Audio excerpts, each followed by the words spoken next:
Licencié en gestion d'administration des entreprises, il rêve de devenir un jour footballeur professionnel et pourquoi pas jouer une Coupe du Monde.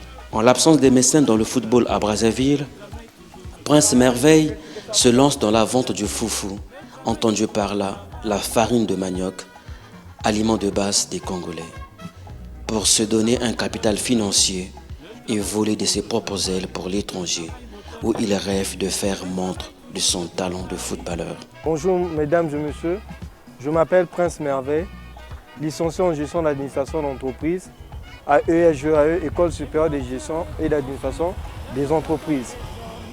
Je suis commerçant et footballeur amateur. Ce que je fais actuellement, je travaille ma forme pour le football et je vends le foufou d'or. Après avoir travaillé ma forme très tôt le matin, je suis au terrain de football en train de travailler ma forme.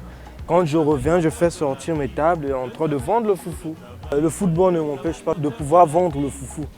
Donc très tôt le matin, voire les jours de lundi, samedi, quand les foufous rentrent à commission, je cours très tôt le matin, 5 heures, pour acheter des sacs de foufou. J'achète même 10 sacs de foufou.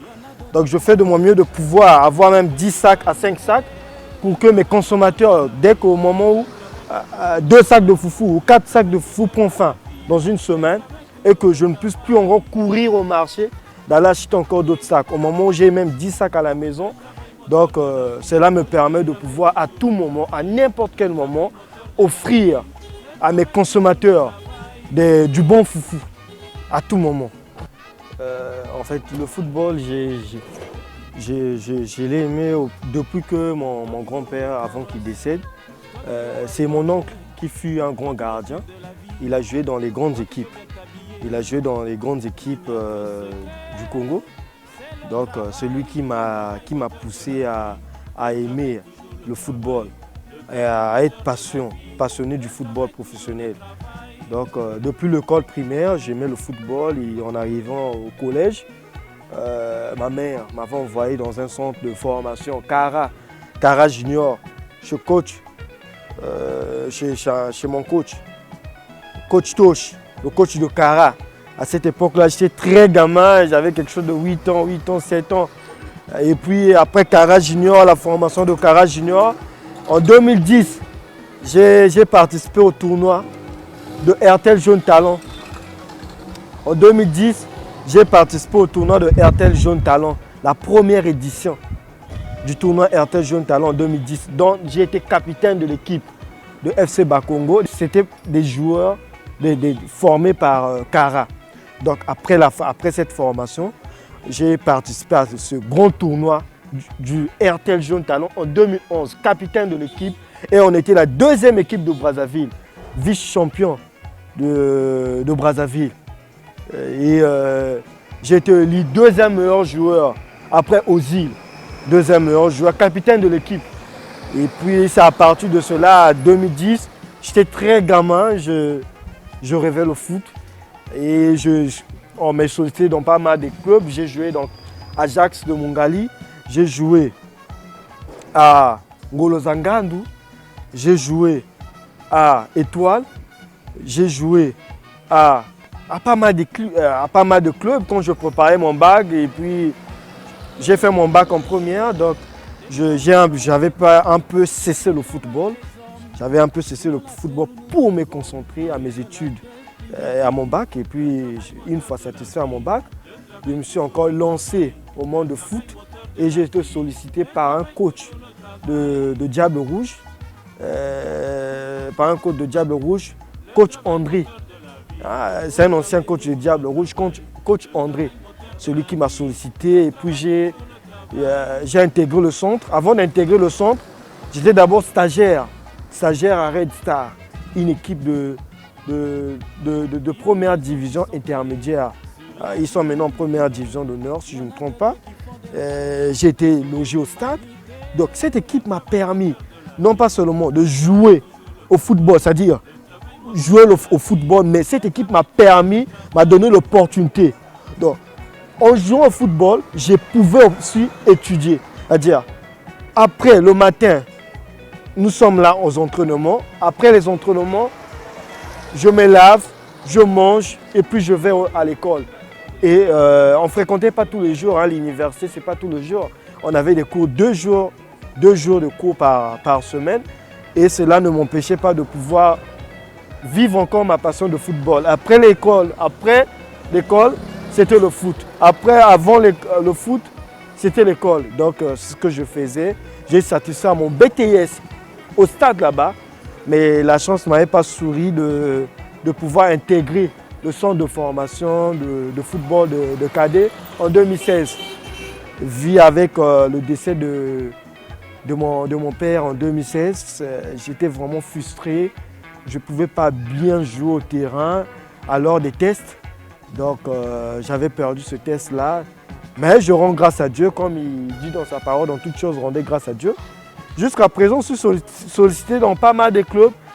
Et mes ambitions est de pouvoir vivre ma passion qui est le football. Dans notre pays, le Congo, on a moins des managers qui viennent recruter les jeunes footballeurs. Donc on a moins des managers de recrutement, des mécènes, pourquoi pas dire des mécènes. On a moins des mécènes. Donc, comme dit la parole de Dieu, que ne te confie pas à l'homme, mais confie-toi à l'Éternel. Moi, je me confie à Dieu. Je me bats, je fais de mon mieux de pouvoir avoir au moins un petit franc, un petit financement pour pouvoir atteindre moi mes objectifs. Parce que la personne qui viendra par exemple à mon aide pour me soutenir à mon ballon, que moi-même je puisse avoir au moins un petit franc, petit quelque chose pour faciliter cette personne. Le foufou est rentré dans ma vie lors des séances des exposés. Quand nous étions en train de faire les exposés en management des entreprises. Donc on nous donnait l'esprit d'innovation en management, en deuxième année en BTS. J'essayais un peu de vendre d'abord les papayes. C'est-à-dire je partais dans les quartiers, dans les parcelles, et pour cueillir les papayes et puis donner de l'argent aux propriétaires et revendre ces papayes-là. C'est-à-dire, je les déposais dans les boutiques. Et c'est les Ouest-Africains qui me le vendaient et je viendrais juste prendre l'argent. C'est à ce niveau-là, je me suis dit, en vendant les papayes, je gagne quand même pas mal de l'argent. Ok. En arrivant en troisième année de licence, les docs à Makani, à SGAE, les docs nous ont donné vraiment l'esprit d'innovation, c'est-à-dire le courage. Ils nous ont dit, vous êtes les cadres. Au moment où vous n'êtes pas encore embauché dans une entreprise, vous êtes capable de créer votre petite entreprise, d'entreprendre votre petite entreprise. Et en faisant des exposés, c'est-à-dire notre exposé c'était la création du foufou. Je me suis dit, bon, au moment où on n'est pas embauché, on peut aussi créer le foufou. Mais pourquoi? Les docs nous demandaient, mais pourquoi vous avez choisi de créer le foufou? C'était la question des docs. Mais moi je répondais parce que le foufou est mangeable, le Congolais adore manger le foufou. Même le matin, le Congolais préfère manger le foufou que de boire même le lait. Mes études de l'entrepreneuriat reviennent au foufou parce que un entrepreneur est appelé à gérer. Mais qu'est-ce que je gère? Je gère le foufou. Et en gérant le foufou, dans l'entrepreneuriat, on nous parle de la détermination, d'enlever la honte. Donc, avoir des objectifs. Autant qu'entrepreneur, je suis en train de gérer le foufou. Je dois enlever la honte, prendre du courage, viser loin pour pouvoir atteindre mes objectifs. Pour atteindre mes objectifs, comment est-ce que je pourrais, maintenir cette clientèle? C'est simple. Dans l'entrepreneuriat, on nous parle pour maintenir la clientèle. Il faut chercher à offrir aux consommateurs un bon produit, c'est-à-dire connaître les besoins des consommateurs. Moi, autant qu'entrepreneur, je me suis dit, quel genre de foufou que mes consommateurs aiment? Mes consommateurs, après cette étude, mes consommateurs aiment le foufou qui est blanc, c'est-à-dire le foufou qui peuvent les préparer pour la journée d'aujourd'hui, pendant du matin, qui peuvent faire même 2 jours. Le foufou est toujours correct. Et j'ai fait de mon mieux de pouvoir prendre toujours, acheter des bons foufous, des bons sacs de foufou, pour que ce foufou, quand ils vont le préparer, ça ne soit pas seulement bon aux yeux, c'est-à-dire de bonne qualité, bon aux yeux, mais ça soit un foufou qu'ils peuvent le préparer, qui est bon aux yeux et goût. Mais mes difficultés au football est que je n'arrive pas de vivre ma passion parce que je n'ai pas de mécène, je n'ai pas quelqu'un à me soutenir. Des fois, j'ai envie de travailler dur, de pouvoir parfaire et éclairer mon talent de footballeur au niveau international, mais je n'ai pas de moyens financiers. Donc au niveau footballistique, je demande vraiment beaucoup de soutien à des mécènes, à des gens de bonne foi qui peuvent pouvoir m'apporter soutien, au moins financier, pour pouvoir intégrer même les centres de formation de football. Un garçon courageux parce que de ce qu'il est, vraiment je l'apprécie. Il est au ballon, il est aussi dans le commerce, il vend le foufou, donc il fait tout ce qu'il faut. Vraiment, il est aussi étudiant, il est vraiment tout. Toujours actif dans son action. Vraiment, je l'apprécie beaucoup. Au niveau de mon commerce, les difficultés sont... je ne raconte pas des difficultés, hein. Pas de difficultés. Pas de difficultés parce que les clients viennent à tout moment, ils achètent et les clients t'achètent. Donc, je n'ai pas de difficulté au commerce. Le conseil que je donne aux jeunes Congolais qui s'en cherchent encore et qui ne font rien, c'est de pouvoir travailler. De pouvoir travailler, de s'abandonner. La première des choses que je dirais, c'est de s'abandonner, qu'ils doivent se donner auprès de Dieu, se remettre auprès de Dieu. Parce que sans Dieu, nous ne sommes rien, sans Dieu, nous ne pouvons rien faire. Dieu connaît nos compétences. Je m'adresse même aux cadres, aux jeunes cadres, les licenciés, les bacheliers, ce sont des cadres. Ils attendent le travail, ils attendent le boulot, il a déposé un CV quelque part, il attend qu'on l'appelle. Au moment qu'on ne l'a pas encore appelé, il peut, tel que le cadre qui ont fait gestion qui signifie gérer. Ils ont l'esprit d'innovation. Mais pourquoi pas les mettre en pratique? Ils attendent, mais jusqu'à quand? On ne refuse pas que vous n'allez pas travailler, vous allez travailler, tous on va travailler. Il y a du boulot, tous on va travailler. Mais abandonne-toi à Dieu. Tu cours à l'église, tu pars prier. Oui, prier c'est bien beau, mais Dieu n'aime pas les paresseux. Dieu n'aime pas les fainéants. Dieu aime les gens qui travaillent. En travaillant, tu te fais humble.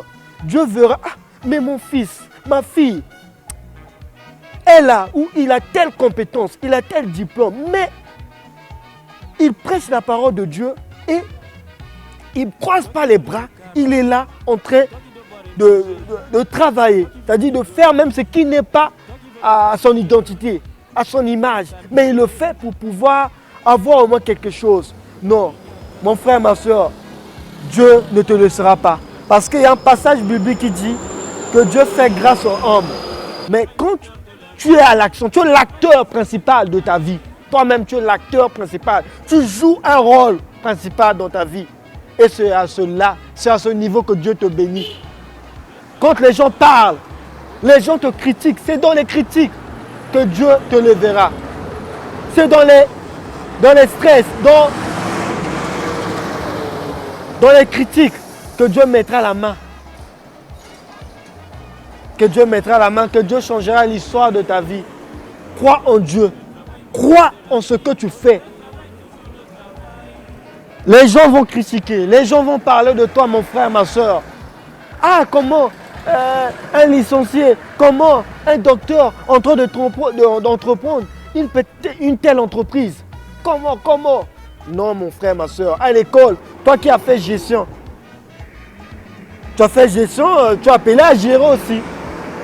Non seulement à travailler dans une entreprise de quelqu'un, c'est-à-dire d'être au service de ton chef, mais toi aussi tu peux être chef de ta propre entreprise. Tu peux aussi être chef, patron, pourquoi pas patron de ta propre entreprise. Parce que tu es un gestionnaire. Et c'est le seul conseil que je donnerais à tout jeune Congolais, de ne pas rêver, de ne pas beaucoup rêver, mais de beaucoup passer à l'action. Mes sincères remerciements à toute l'équipe Vérité 242. Je ne savais pas que vous devez arriver pour me filmer, c'est-à-dire montrer ce que j'entreprends, ce que je fais maintenant là. Donc je peux que vous dire merci, vraiment merci que tout ce que vous allez entreprendre dans vos vies puisse aller de l'avant.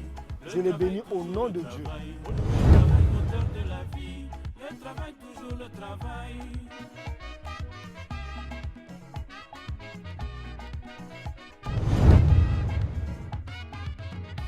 Il y a eu des hommes qui sont allés sur la lune.